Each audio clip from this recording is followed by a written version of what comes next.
Paz de Cristo, hermanos. Damos gracias a Dios que una vez más nos podemos presentar delante de ustedes para compartir con todos ustedes lo que es la palabra de Dios, el estudio bíblico de este domingo. Sabemos que esto es alimento para nuestro espíritu, para nuestra alma, y conocimiento que necesitamos acerca de los planes de Dios a través de su palabra. Seguimos con el tema de los eventos de los últimos tiempos, que lo íbamos a desarrollar en varios domingos, le dijimos, y el primer tema, por decirlo así, que tocamos dentro del gran tema, que es los eventos de los últimos tiempos, fue las señales de los tiempos. Luego el segundo tema que tocamos fue el arrebatamiento, o como algunos lo conocen, el rapto de la iglesia. Así que vamos ahora con el tercer tema que vamos a ver, y es el tema de la gran tribulación. Recordemos que Jesús habló de esto en el Evangelio según San Mateo, en el Evangelio según Marcos y en el Evangelio según San Lucas. Así que vamos a buscar en el Evangelio según San Mateo, capítulo 24, y vamos a leer allí lo que dice el verso 21. Dice así la palabra de Dios: porque habrá entonces gran tribulación, cual no la ha habido desde el principio del mundo hasta ahora, ni la habrá. Repito, porque habrá entonces gran tribulación, cual no la ha habido desde el principio del mundo hasta ahora, ni la habrá. Vamos a orar para que Dios nos guíe a través de este estudio, les dé a ustedes el entendimiento espiritual sobre estas cosas, y a mí me dé la facilidad para transmitir este estudio conforme a la voluntad de Dios. Oremos. Jesús, damos gracias por esta oportunidad que nos das de compartir con tu pueblo, con los amigos, el estudio, la enseñanza de la palabra de Dios, conocer lo que tú tienes preparado para nosotros, para el mundo entero, a través de los tiempos, que está todo plasmado aquí en tu palabra a través de la profecía. Por eso, Señor, en este día damos gracias, porque tú eres, Señor, nuestro guía en este caminar por el mundo. Gracias, Jesús. Amén. Bien, hermanos, como le dijimos en la semana pasada, estuvimos viendo lo que era el arrebatamiento de la iglesia.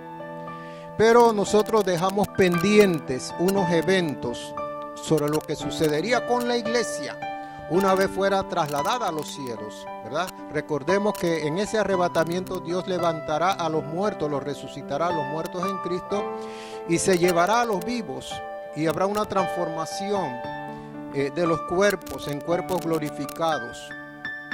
Bien,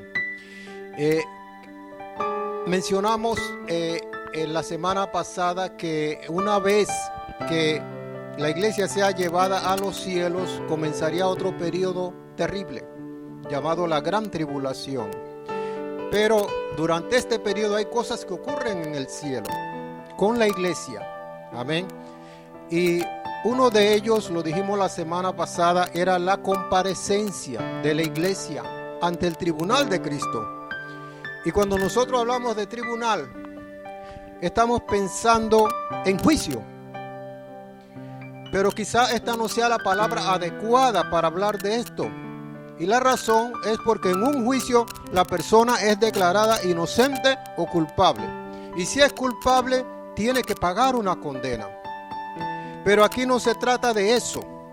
Y para eso vamos a leer los pasajes que están relacionados con este evento del tribunal de Cristo. En 2 de Corintios, en el capítulo 5, en el verso 10, usted puede buscarlo.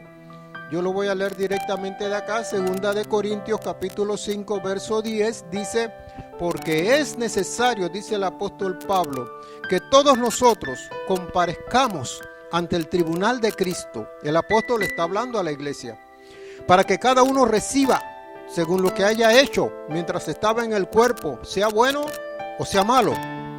También en Romanos capítulo 14, verso 10, el apóstol hace referencia a esto. Dice, pero tú, ¿por qué juzgas a tu hermano? O tú también, ¿por qué menosprecias a tu hermano? Porque todos compareceremos ante el tribunal de Cristo. ¿Y cómo es eso? De que nosotros vamos a presentarnos delante de un tribunal. ¿De qué se trata todo esto que se menciona aquí en la palabra de Dios? Tal vez algunos estén pensando que en ese tribunal unos van a ser declarados salvos y otros no, y unos irán al cielo y otros irán al infierno. Amén. Pero no se trata de eso. Amén. No se trata de eso. Se trata de otra cosa. Amén. Hay algo de lo que nosotros debemos estar seguros. Si nosotros nos vamos en el momento del rapto, significa que hay salvación para nosotros. Amén. Jesús no nos va a llevar con Él para luego condenarnos, porque eso no tendría sentido, no tendría lógica. Este evento se trata en realidad de otorgar, de dar recompensas o galardones. Para quedar más claro sobre esto, vamos a leer otro pasaje donde el apóstol Pablo trata este tema. Dice en 1 de Corintios, capítulo 3. Si usted tiene su Biblia ahí a mano, búsquelo porque todo esto tiene sus bases, su sustento en la palabra de Dios. En 1 de Corintios, capítulo 3, del verso 11 al 15, dice, porque nadie puede poner otro fundamento que el que está puesto, el cual es Jesucristo. Y si sobre este fundamento alguno edificare oro, plata, piedras preciosas, madera, heno, hojarasca, la obra de cada uno se hará manifiesta, porque el día la declarará, pues por el fuego será revelada. Y la obra de cada uno, cual sea, el fuego la probará. Si permaneciere la obra de alguno que sobreedificó, recibirá recompensa. Si la obra de alguno se quemare, él sufrirá pérdida. Si bien él mismo será salvo, aunque así como por fuego. Por supuesto que si se pasa por el fuego las piedras preciosas, oro, plata y todas estas cosas, ellas no van a sufrir ningún cambio, ¿verdad? Van a permanecer. Pero si es madera, si es heno, hojarasca, eso se va a quemar. Entonces, el apóstol Pablo está hablando de lo que sucederá con la iglesia en el tribunal de Cristo. Él está hablando precisamente de ese evento. En este tribunal no hay castigo, solo recompensa. Pero aquel que haya edificado con madera, heno u hojarasca y que no pasare la prueba del fuego no va a recibir recompensa, pero mantendrá su salvación, así como por fuego, como dice la palabra de Dios.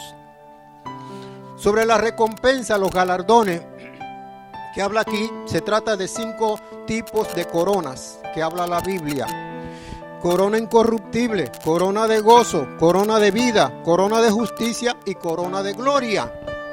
Todas estas son coronas de victoria, son galardones, son recompensas. Por el tiempo no podemos explicar cada una de ellas el significado. El otro evento que mencionamos en la enseñanza del domingo pasado fue las bodas del Cordero, si ustedes recuerdan. Todo esto sucede allá en el cielo. Luego del tribunal de Cristo vienen las bodas del Cordero. Jesús habló sobre estas bodas en parábolas. Si usted recuerda, en los evangelios hay varias parábolas donde Jesús habla de bodas y se trata de esto. Será antes, esto ocurrirá antes del regreso de Cristo a la tierra. O sea, en ese periodo de la gran tribulación, en esos 7 años, eso sucederá ya en el cielo. Serán esas bodas del Cordero con su novia, la iglesia.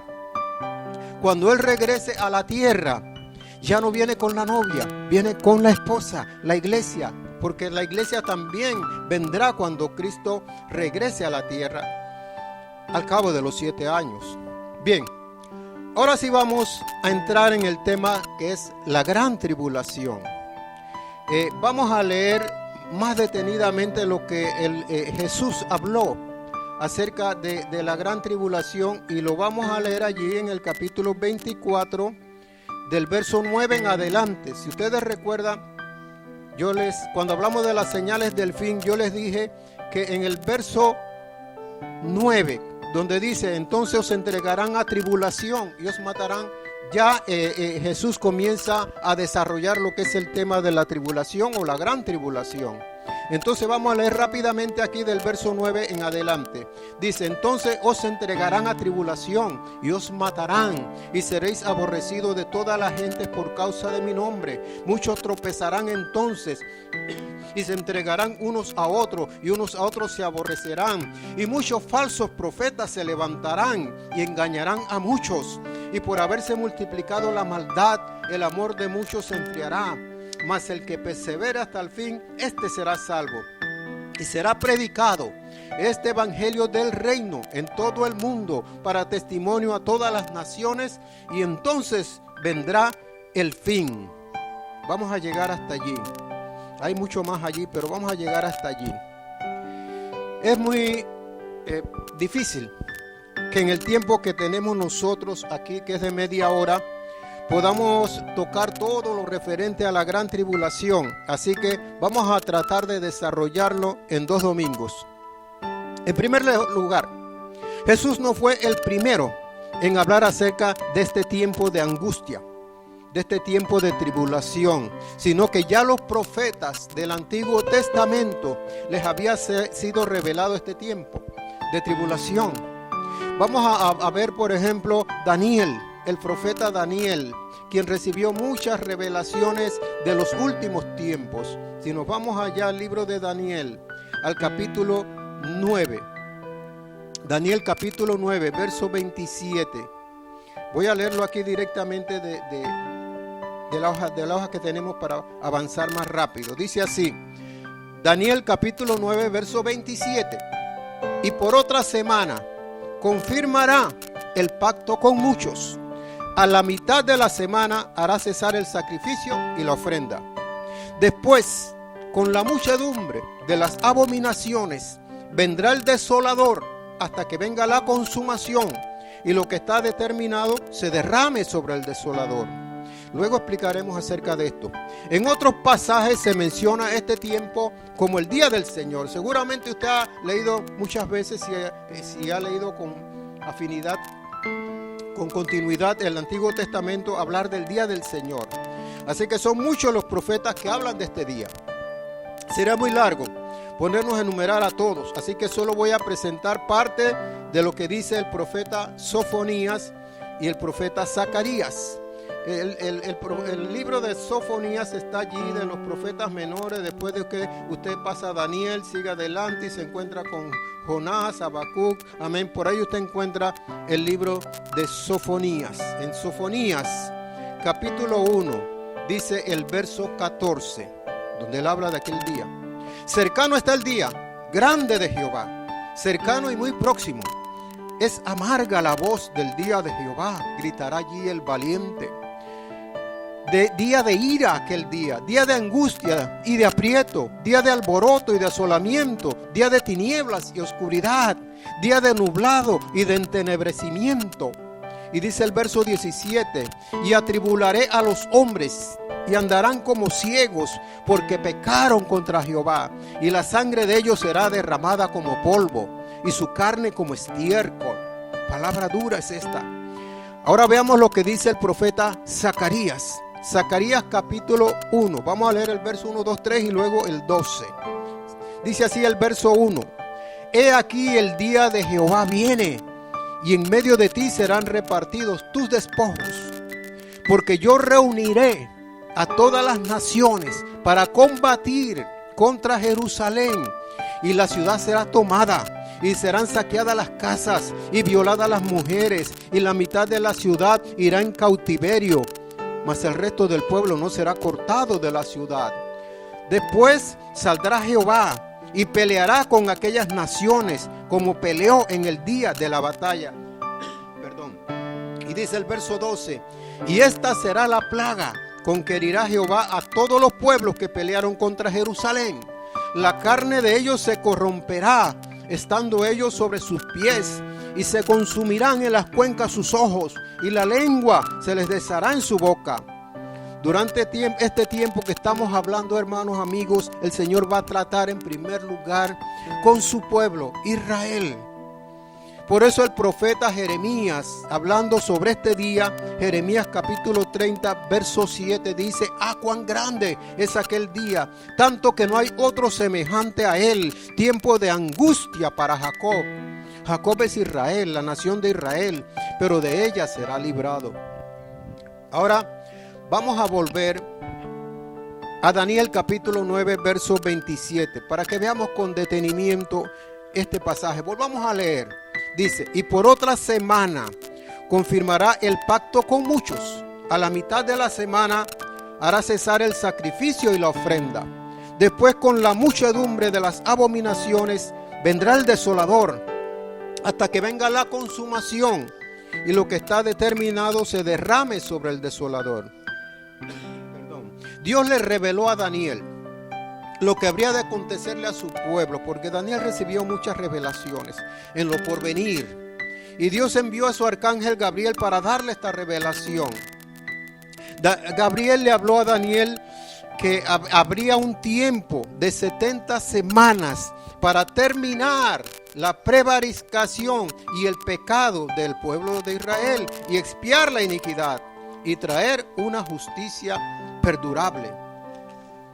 Bien, de acuerdo a la cronología judía, hablando de tiempo, el arcángel hablaba de 70 semanas, pero no eran semanas de día. Él estaba hablando de semanas de años.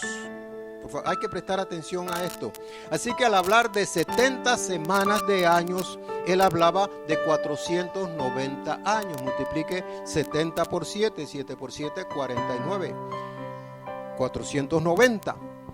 Si fueran días, 490 días, solamente sería un año y un poco más. Amén.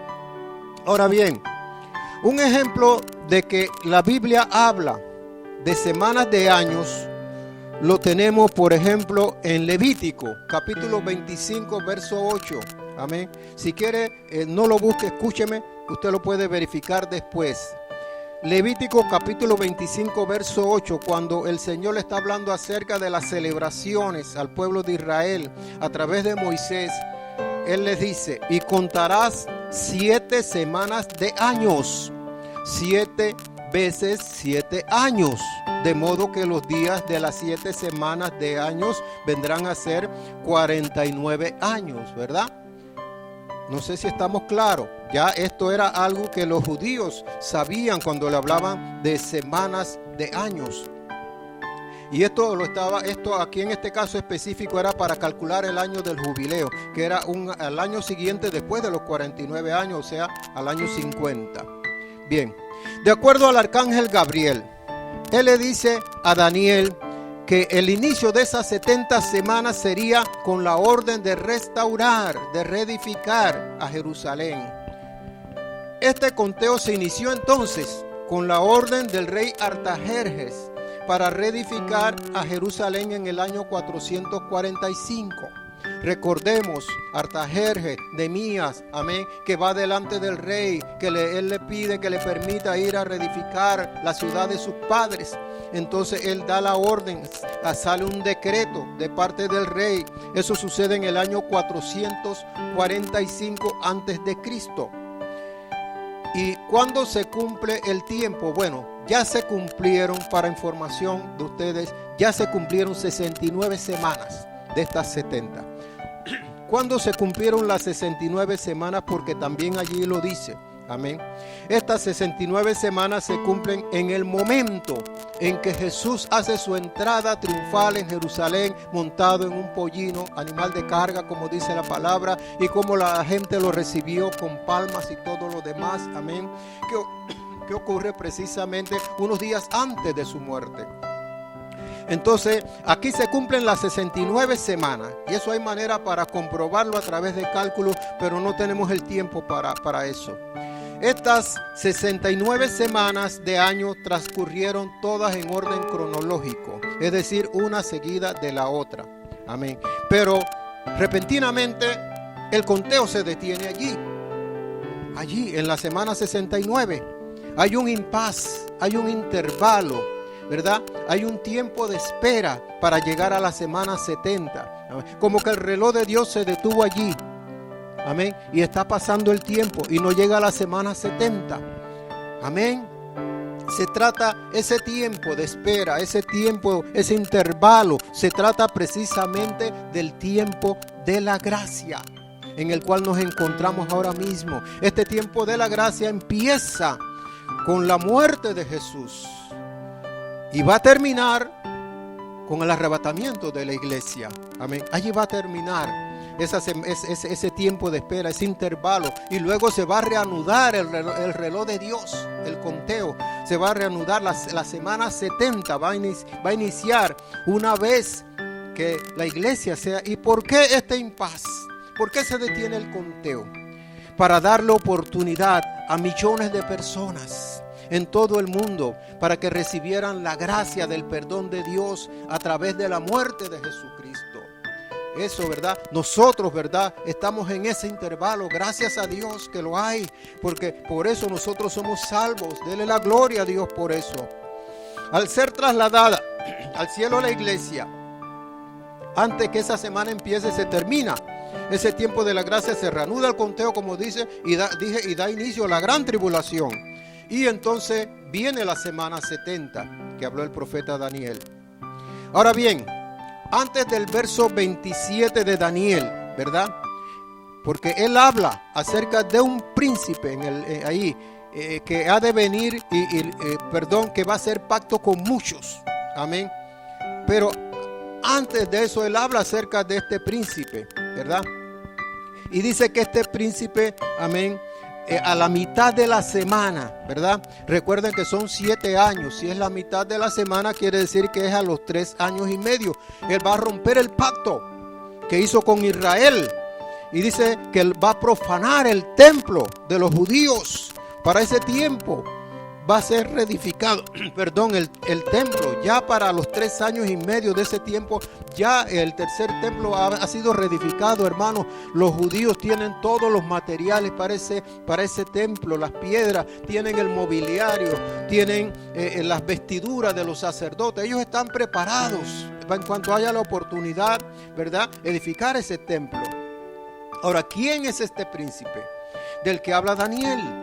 Pues este príncipe es el anticristo.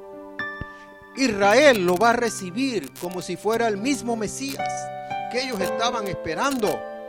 Pero luego, ¿verdad?, como dijimos, al transcurrir 3 años y medio de la semana 70 y que él profane el templo, entonces ellos se van a dar cuenta quién es este hombre, que es el hombre de maldad, el hombre inicuo, enviado por Satanás para gobernar en la tierra, sometiendo el mundo a la voluntad del diablo.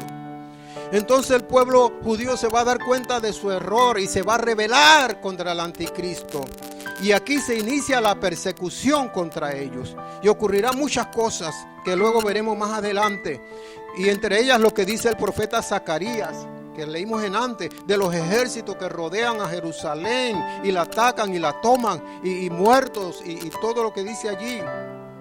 Recordemos lo que dijimos anteriormente, que el propósito principal, número 1, primario de este periodo es el de Dios tratar con su pueblo, con Israel, para que se arrepientan y reconozcan que ya el Mesías vino y ellos lo rechazaron. Ahora vamos a ver en detalle los eventos de la gran tribulación. Daniel, los demás profetas y Jesús hablaron de la gran tribulación, pero solamente en términos generales. Pero el apóstol Juan sí recibió una revelación completa, en detalle, de todo lo que sucedería en este periodo. Y él lo dejó escrito en el libro de Apocalipsis. Desde el capítulo 6 hasta el capítulo 18, esos son los eventos de la gran tribulación. Si usted quiere, léalo en casa a medida que estamos dando estos estudios. Es difícil resumir todos estos eventos y es un tema bastante complicado, pero vamos a tratar de resumirlo aquí. En el capítulo 5 del libro de Apocalipsis, Juan se encuentra en el cielo, amén, y hay una tremenda fiesta, adoración allá en el cielo, amén, si usted lo puede ver, ¿verdad? En el capítulo 4, perdón. hay una adoración celestial que se ve allí.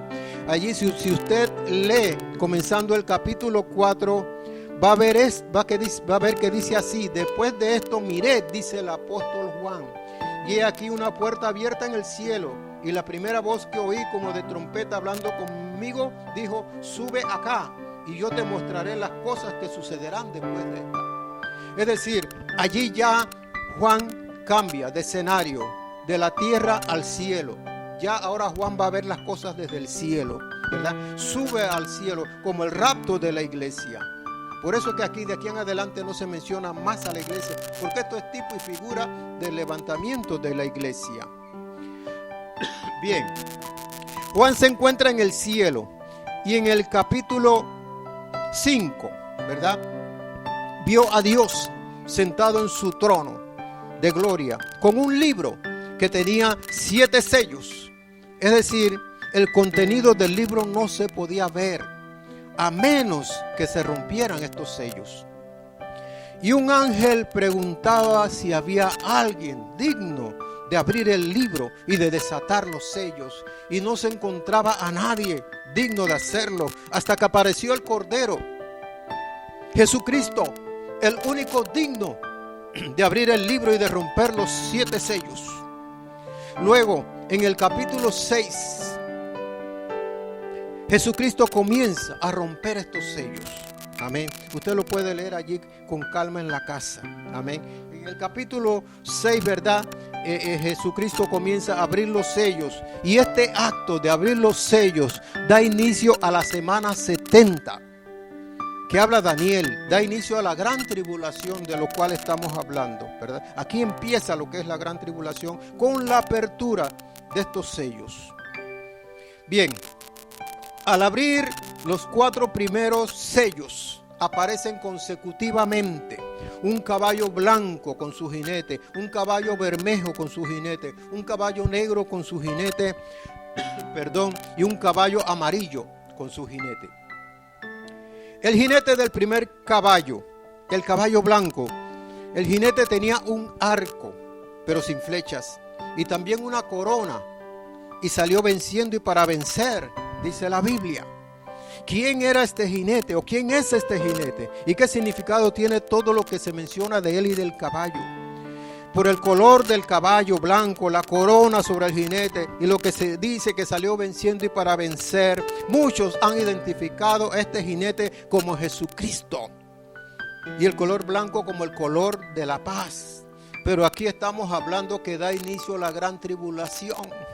Aquí no hay paz, no es así, es un error de interpretación.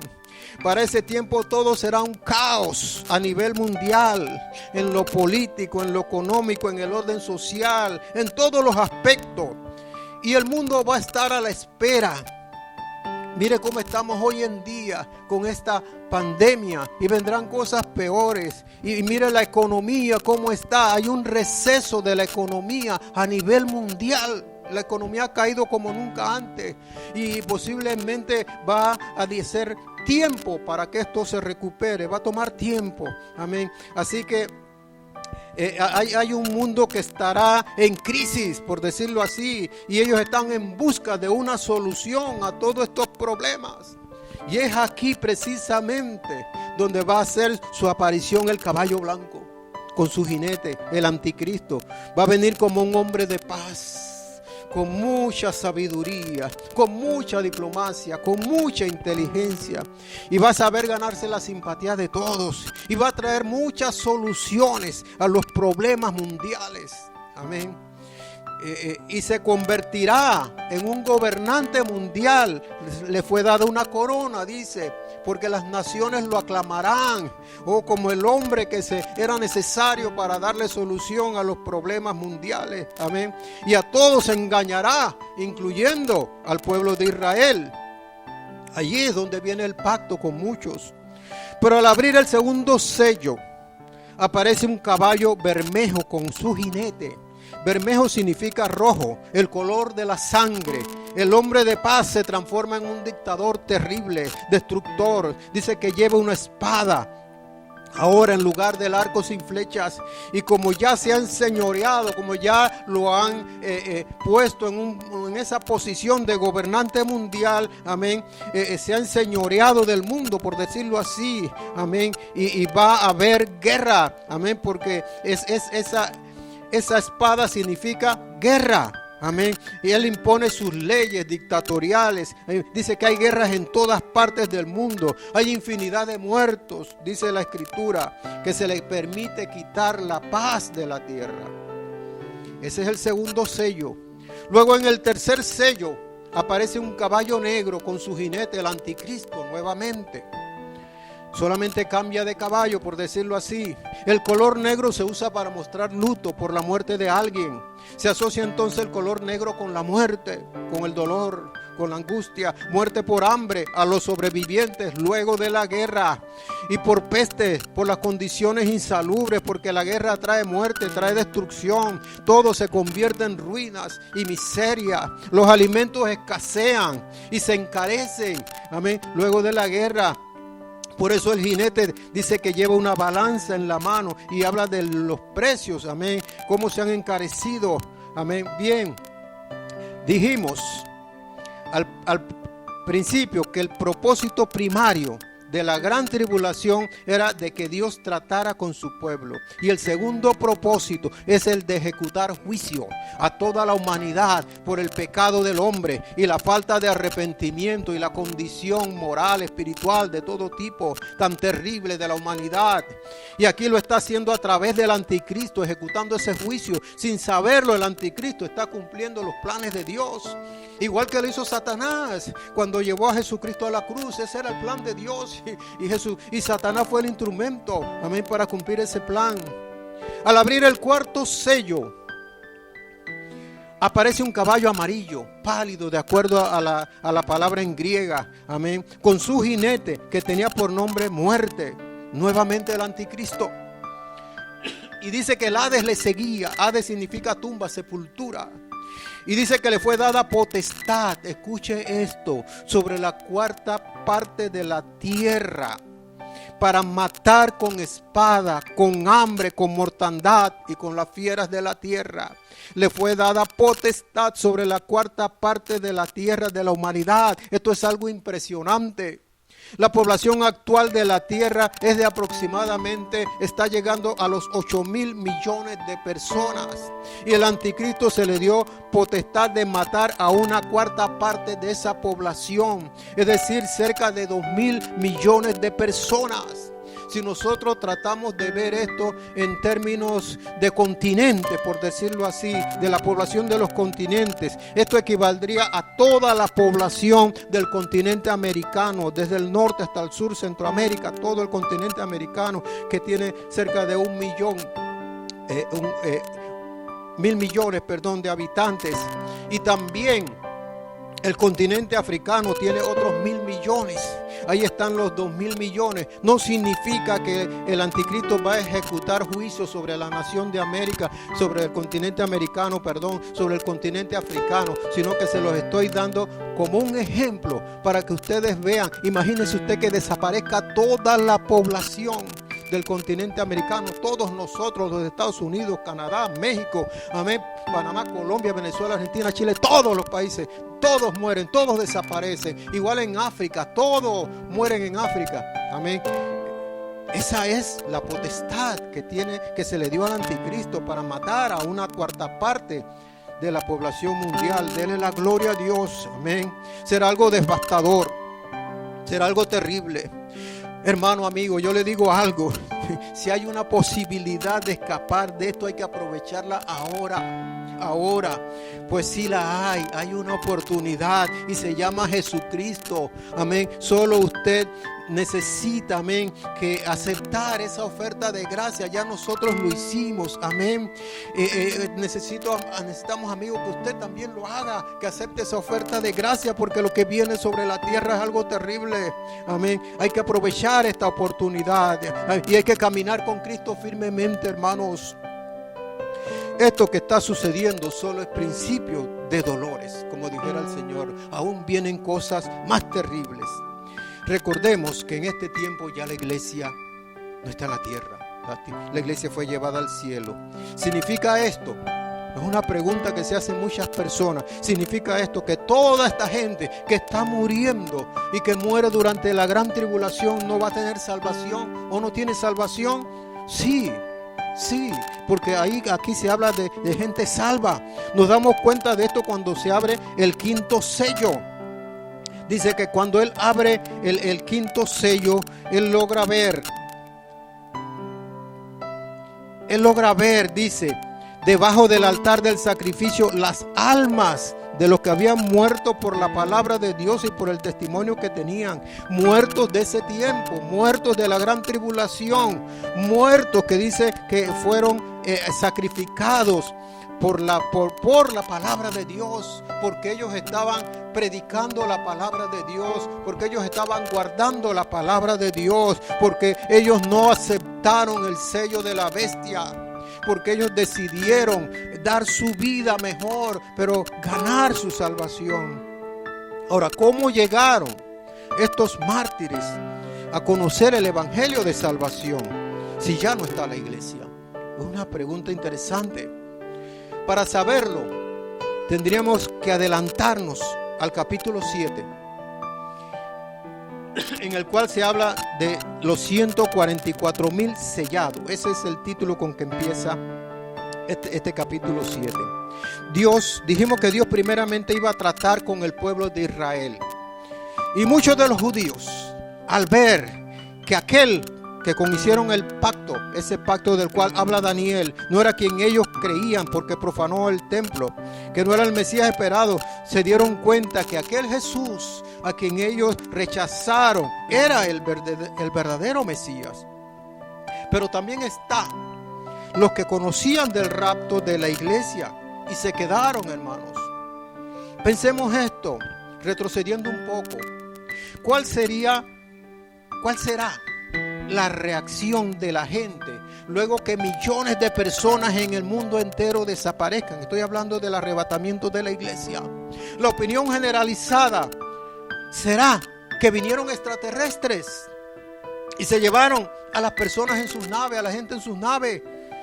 Aún eso es lo que van a decir los noticieros, en la televisión, en los diarios, en la prensa. Eso es lo que va a decir, que extraterrestres se llevaron a las personas de aquí de la tierra.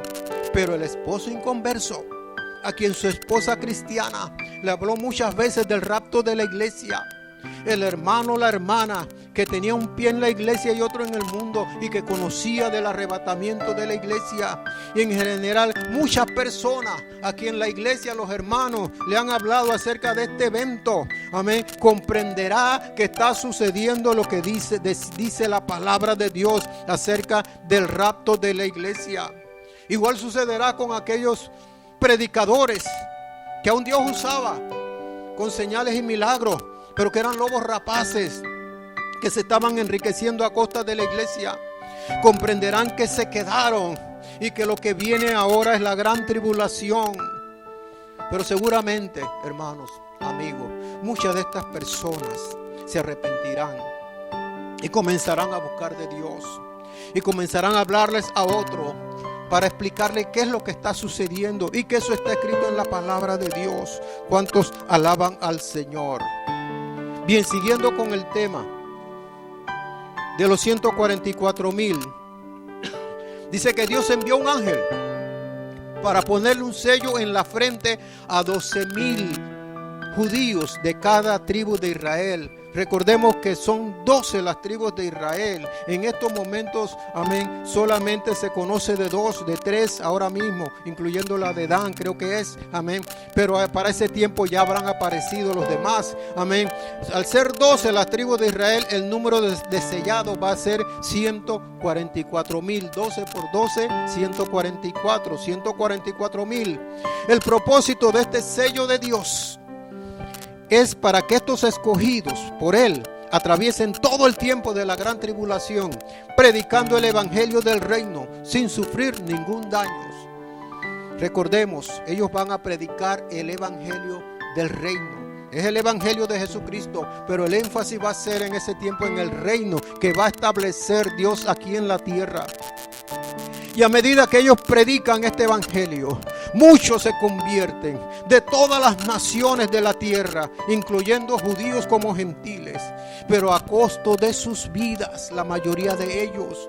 Por eso Juan vio al abrirse el quinto sello las almas de miles de personas que habían muerto por causa de la palabra de Dios.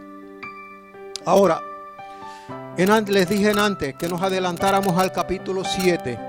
Y por eso es importante comprender que aquí no hay un orden cronológico en lo que Dios le mostró a Juan. Él lo mostraba de acuerdo a sus propósitos. Como ejemplo está lo que al abrirse el quinto sello, pero tuvimos que irnos del capítulo 6 al capítulo 7 para saber por qué estas almas se habían salvado. Amén. Bien, las almas de los que habían muerto por causa de la palabra. ¿Cómo recibieron ellos esta palabra? Pues por el ministerio de los 144,000. Amén. Que no se menciona hasta el capítulo 7. Ahora bien, dice el versículo 11 del capítulo 5 que a estos mártires se les dieron vestiduras blancas y se les dijo que descansaran hasta que se completara el número de sus consiervos y sus hermanos que también habían de morir como ellos. Ahora bien, sigamos adelante con el sexto sello. Luego vamos a ver esto que acabamos de mencionar. Al abrirse el sexto sello, dice la palabra de Dios que se produce un gran terremoto, como nunca antes lo había habido. Que el sol se puso negro y la luna se tiñó de rojo. También dice que las estrellas del cielo cayeron sobre la tierra y que el cielo se desvaneció como un pergamino y que toda isla se removió de su lugar. Cuando se habla de que el sol se puso negro, eso nos trae a memoria una de las plagas de Egipto, donde hubo tinieblas por 3 días en la tierra de Egipto. Amén. No sabemos si cuando se habla de va a haber algo similar a esto que sucedió allá en Egipto. Tal vez, ¿verdad? Luego que ya había muerto una 1/4 parte de la población mundial, se produce este terremoto y mueren muchos más. Caen estrellas del cielo, dice la palabra de Dios. ¿Pero qué son estas estrellas del cielo? Posiblemente va a ser una lluvia de meteoritos. Ya en el pasado ha sucedido esto. Lluvia de meteoritos sobre la tierra ha ocurrido, está en la historia. Amén. Y mueren más personas. Y hay fenómenos cósmicos, el sol teñido de negro, la luna teñida de sangre. La gente no sabe qué hacer. Y huyen a las cuevas, dice, y a los montes, lamentándose, reconociendo que se trata de los juicios de Dios sobre la tierra. Las islas se remueven de su lugar, seguramente a causa del terremoto. Hay terremoto y a la vez hay maremoto, ¿verdad? Y continúan las muertes. Juan está viendo un cuadro terrible de muerte, de desolación en extremo. Pero luego, en el capítulo 7, versículo 9 en adelante, Dios le da otra visión. Vamos a ver, usted puede leer allí, en el verso 9, amén, en el verso 9, dice así la palabra de Dios. Dice así la palabra de Dios. Después de esto miré, y he aquí una gran multitud, la cual nadie podía contar, de todas las naciones, de todas las tribus y pueblos y lenguas que estaban delante del trono y en la presencia del Cordero, vestidos de ropas blancas y con palmas en las manos. Amén. Nuevamente el apóstol Juan está viendo, tiene una visión, amén, acerca de muchos muertos, amén. Pero como les decía antes, Juan no está viendo las cosas que van a suceder en orden cronológico, amén. Porque luego, verdad, que él ve esta multitud, verdad, un ángel le pregunta a Juan, ¿sabes quiénes son estas personas? Y Juan le dice, no, Señor, si tú no me lo dices, yo no lo voy a saber. Entonces dice que uno de los ancianos le dice que esa multitud de personas que veía de todos pueblos, naciones y lenguas eran los salidos de la gran tribulación, que habían lavado sus ropas y las habían emblanquecido en la sangre del Cordero. Eso era, quiere decir que entonces Dios lo está llevando hasta el final de la gran tribulación. para ver, amén, lo que va a suceder, ¿verdad? Que muchas personas van a ser salvas, amén. Porque Dios, ¿verdad?, le da estas visiones a Juan conforme al propósito de Dios. Eran mártires, igual que los del capítulo 5, que habían recibido la palabra de Dios a través del ministerio de los 144,000. Pero sucede que cuando estos 144,000 van predicando, mucha gente se convierten en seguidores de Cristo, y ellos mismos también se convierten en portavoces del evangelio, y se van sumando y se van multiplicando, y la palabra de Dios comienza a llegar a todas partes del mundo. ¿Cuántos dan gloria a Dios? Amén. Estos mártires fueron los que rechazaron el sello del anticristo, el 666, los que sufrieron persecución, muerte, pero nunca negaron su fe. Hay algo muy importante en lo que debemos reflexionar. Estamos en el tiempo de la gracia, el regalo de Dios para la humanidad. No tenemos que dar la vida ahora mismo para seguir a Cristo en la mayoría de los países. Hay libertad. Amén. Para elegir qué camino queremos seguir, qué vamos a hacer en términos espirituales. Pero en ese tiempo de la gran tribulación, el seguir a Cristo significa para casi todos ofrendar su vida para mantener su salvación. Luego en el capítulo 8, al abrir el 7º sello, dice la palabra de Dios que se hizo silencio como de media hora. Capítulo 8. Este silencio solemne, así como aquí en la tierra acostumbramos un minuto de silencio por la muerte de alguien, amén, es un presagio de que cosas más terribles de las que han sucedido hasta aquí vendrán sobre la tierra.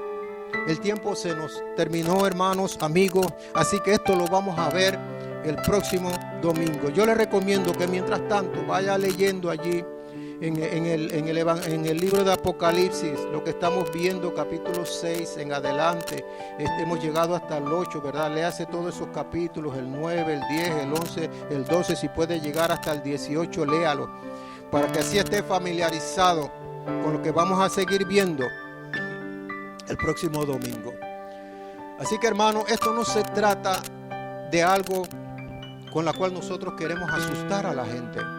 Nosotros sencillamente estamos viviendo los tiempos proféticos de Dios, los tiempos finales de los cuales habla la Biblia.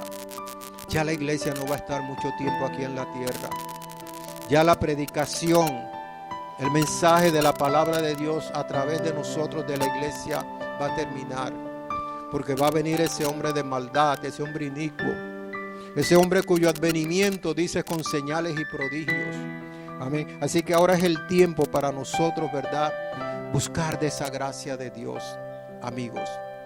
Yo les recomiendo que en este tiempo usted aproveche esa gracia de Dios y le dé su corazón al Señor. Y allí, como yo les he dicho varias veces, allí en su casa, en un lugar allí de su casa, la recámara, de su cuarto, amén, usted, ¿verdad?, se arrodille delante de Dios y le diga: Señor, quiero aceptarte, Jesucristo, como mi Salvador, como mi Señor de mi vida. Quiero, Señor, que tú me libres de ese tiempo terrible que viene sobre la tierra. Enséñame tu palabra y ayúdame a seguir adelante en este camino. Yo voy a hacer lo que tú me digas en tu palabra, Señor. Damos gracias a Dios, hermanos, por este tiempo de estudio. Amén. Este mensaje, pues si usted tal vez no lo pudo ver desde el principio, este mensaje queda grabado y usted puede verlo todo. Y si usted quiere volverlo a ver con más calma y teniendo la Biblia en su mano y leyendo la Biblia también, usted puede volverlo a repetir las veces que usted quiera. Esa es la ventaja que hay cuando estos mensajes se graban. Quedan allí para el momento que usted lo quiera volver a ver. Así, de esta manera, hermano, nos despedimos. Que Dios les bendiga, que Dios les guarde. Amén. Y, hermano, estamos ya viendo la luz al final del túnel. Amén. Esto llega porque Dios estableció un tiempo para todas estas cosas. No significa que ya esto está terminando completamente, pero las cosas van a ir mejorando poco a poco. Dios le bendiga y hasta el próximo domingo. Amén.